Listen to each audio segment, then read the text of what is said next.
how to write your philosophy essay. Many of you will already have started writing. All of you will have started thinking and perhaps even worrying about this. It's really not any kind of magic. It has to do with craft, partly. It's got something to do with the techne. And I'm going to take you through 7 main points or dimensions of how to do this. And hopefully it's going to make it, if not easy, then at least completely feasible to produce a decent philosophy essay. The first point, which is absolutely crucial, is that you must have a question. So very concretely, you should always be able to phrase your topic in a question. Just a sentence with a question mark at the end. And that means that your essay is responding to that question. So your essay is the answer to that question. Of course, it's sensible then to add quite a bit after the question, perhaps a series of 4 to 6 bullet points of how you reply to the question, how you answer the question, what are the main stops in actually doing it. But the point itself should be possible to formulate as a question. You could also set it up more like a thesis or a claim, which you will then ultimately perhaps defend or criticize or just investigate. But do this kind of question test, because that will help you keep on the straight and narrow actually writing about one thing, which is kind of a precondition for having, in the end, one essay. Second, you need structure. Without structure, you've basically just got a lot of sentences. In order to make sure that you have a structure, make some kind of a map. Make a short disposition. It could be the already mentioned bullet points of the 3, 4, 5 or 6 perhaps sort of stations or parts that together constitute your response to your own question. This kind of map also, and here's an important point, the map should not only be there, you should also inform the reader of the map at the outset. So your introduction should be a very brief going through of not only what is the question, but of what's going to happen in the text, how are you going to respond to it. This will serve you in writing and the reader in reading your essay and see and appreciate the structure there and thus be able to understand what's going on. This is very, very important. So remember that in the final version, at least, the reader must have this information at the outset. For most people, I mean, people are different, but for most people, it's also very useful to use this introduction as a kind of note to self while you're writing, because then you know when you're writing whether you are working on your essay or if you've sort of lost track and are now working on something else that's not clear what is. And you will also know what part of your essay are you working on. Another tip that's to this same point is to use headings. While you're writing, informative headings in your text will help you to keep the structure and to be sure about what you're doing at any given time. And for the reader too, it will be invaluable to be able to see that now we're moving to this and now this is happening. Related to this same point is the idea of transitions. This is like the glue of the text. So a transition can work on 2 different levels, and you should have plenty of them. On the sort of mini level of, for instance, an argument, you have transitions by, for instance, showing off for the reader that this is actually an argument by using, for instance, a word like therefore or thus, when you have premises first and then you use this to indicate here's the conclusion from those premises. On the bigger structure, you can use transitions. You should use transitions to sum up once you've reached the end of a section or a point, and to remind the reader of what is the relevance of the next point as you start it, so that you relate any part to the whole of which it is a part. And this is not something that you should take for granted ever, that the reader will just see. Probably even you yourself might have difficulties seeing it unless you spell it out. And since the reader is thankfully not inside your head, the reader will desperately need these things. So this is the point about structure. The next one, equally important and cutting across it, is clarity. In philosophy, you will never get away with vagueness or with sort of trying to hide a lack of clarity in thought by having unclear language. Always strive for having as clear and lucid writing as possible. This means something, among other things, it just means writing with clear words and not least short sentences. If a sentence is very long so that you get sort of lost inside it, just take that sentence and cut it into at least two, so that you have short sentences and not too many advanced words. It's often better to be simple.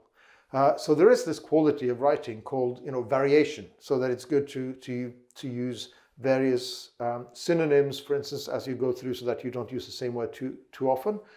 Well, that's true in one way for a philosophy essay too, but never if it gets in the way of clarity. Clarity is the first virtue in the way of a philosophy essay.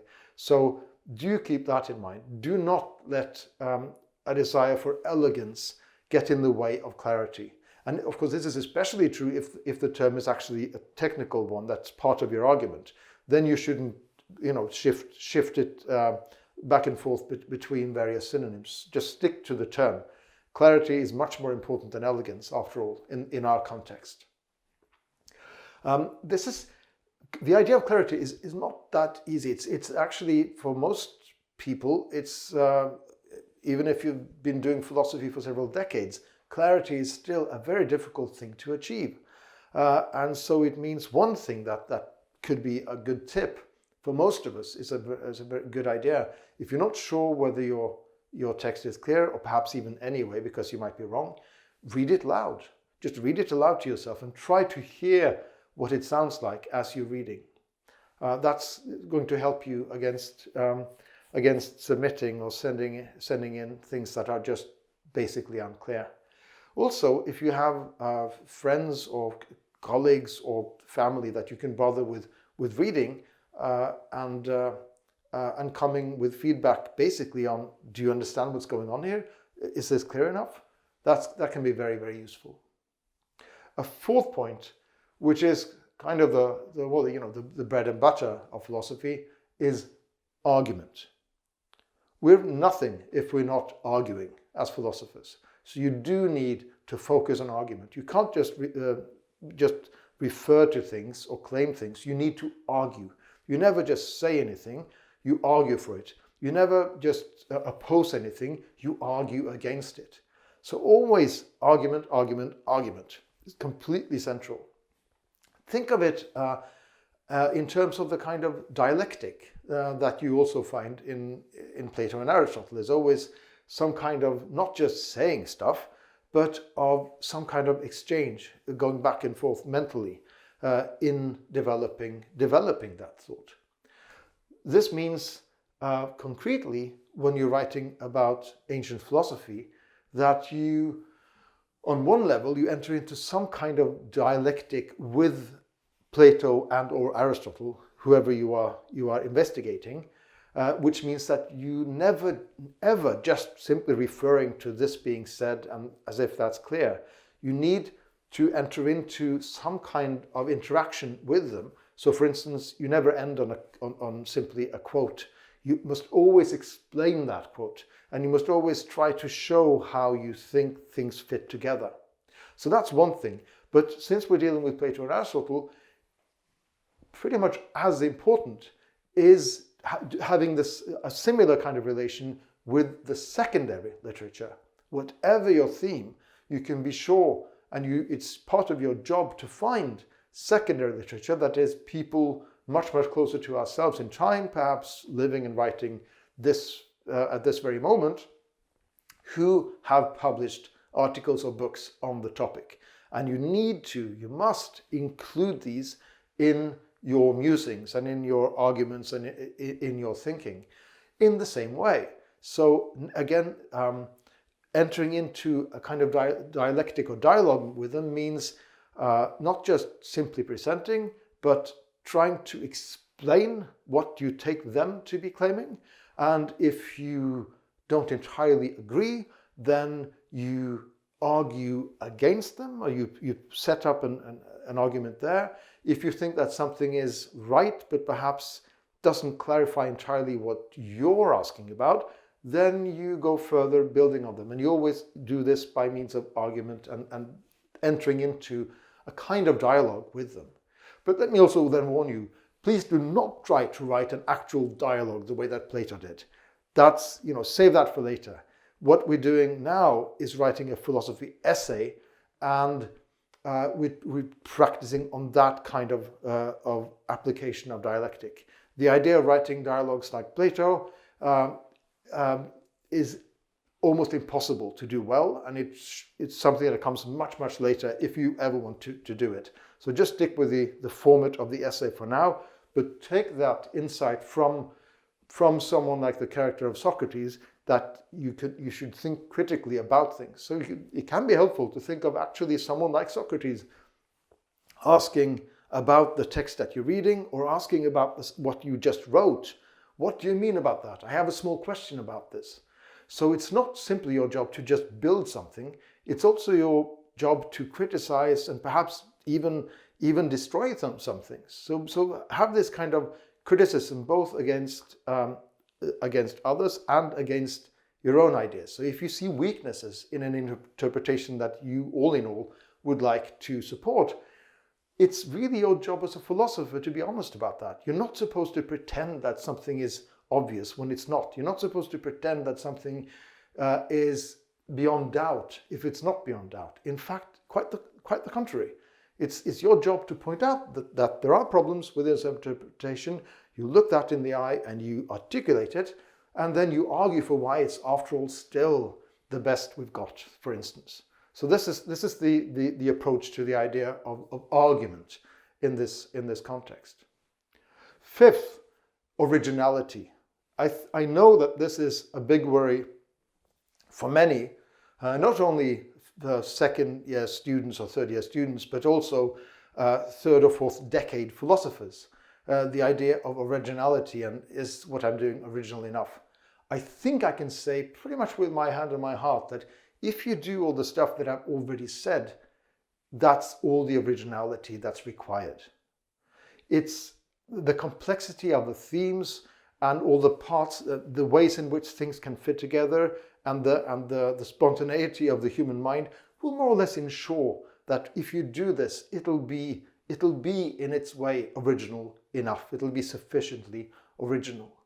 I can add a couple of tips perhaps. One is basically just another way of saying some of what I've been saying, that you always have to bring in reasons, not just claiming stuff, but providing reasons for and against. The other one is perhaps a bit more useful and novel, and that's the idea of distinctions. If you've got any concept or any kind of phenomenon, then, and this is, I've already mentioned Socrates as an inspiration. Now I'm thinking mainly of Aristotle as an inspiration. What does Aristotle always do? Well, he brings in distinctions. So that's a great tip for anyone trying to figure out a phenomenon, a concept, an issue. Bring in the distinctions. Bring them on. There's almost always room for making relevant distinctions to clarify, to sort out what's relevant, what's not, to show that what looks like a contradiction isn't really, or perhaps the opposite. What looked like it was okay is really a contradiction. So the idea of distinction, of making distinctions and explaining those distinctions, is also a really helpful thing, really not just and only for originality, but just for writing well and for doing philosophy well. A sixth and a bit more special kind of thing here has to do with approach. And there are many approaches, sort of generally speaking. And as you've had occasion to see, one such suggestion from Prior is to think of a certain kind of reader. Now that's always useful. You are, after all, always writing for someone. We're really not writing for ourselves. Writing philosophy is basically communication with someone else. So there are different ways of doing this. Prior's suggestion is not perhaps the nicest that you could imagine, but it might be worth a try. Now, what he suggests is that you think of a reader who's lazy, stupid, and mean. It doesn't sound nice, does it? Well, take it for what it is. It's more like a mental exercise. Do not think that your actual reader will be lazy, stupid, and mean, because hopefully he will not. But by thinking of your reader as lazy, stupid, and mean, you help keeping yourself on your toes when it comes to how you need to write. And this is basically another way of repeating some of the stuff I've already been saying. The idea that the reader is lazy means that if you don't spell it out, this reader is not going to bother thinking it out for himself. This reader is just going to presume that you didn't figure it out or you didn't think of it and just move on. So this reader is lazy means you need to spell things out for him. You really need to do all those baby steps in between A and B. You need to work things out and articulate them clearly because the reader is lazy. Second, the reader is stupid. If something is not said very clearly, that this is my conclusion, this is my view, this is the argument I just presented, this was actually an argument. If you don't do this, this reader is not going to get it because this reader is stupid. So it means that you really, again, it's another approach to the idea of spelling things out and not taking for granted that your reader is so friendly that he'll just trust that there was something there, although I didn't quite catch it. Be clarifying, work on those baby steps because the reader is in this sense stupid. Then finally, and again, sort of third overlapping feature here, the reader is mean. Now that means that if you write in such a way that there's any ambiguity, for instance, so that what you're saying could be taken in two different senses, then this reader is going to take it in the worst possible direction. So if you write unclearly or ambiguously, then the reader is going to presume the least charitable and the most kind of even-minded interpretation. And in other words, your text is going to look worse. So the trick then, of course, is to avoid this by writing clearly and avoiding ambiguities. So this is perhaps not the nicest kind of thought, but just think of it as a mental exercise and see if it works for you. It can be helpful, at least at times, if you're struggling with a certain passage or a paragraph that you're writing, to try to imagine this lazy, stupid, and mean reader behind you. Finally, my seventh point is to remember that writing is mostly rewriting. The majority of both the hard work and the time and the joy of writing philosophy is really rewriting. So at first you have some kind of draft, you write something out, but just be aware that it's not you, it's just really the genre. This is the way that you work when you do philosophy.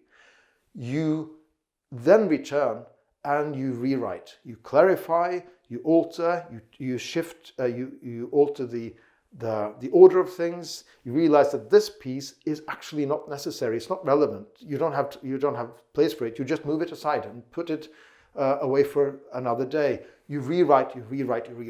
This is most of the work is rewriting. And just think of this as not a sort of shortcoming, because that's a big mistake.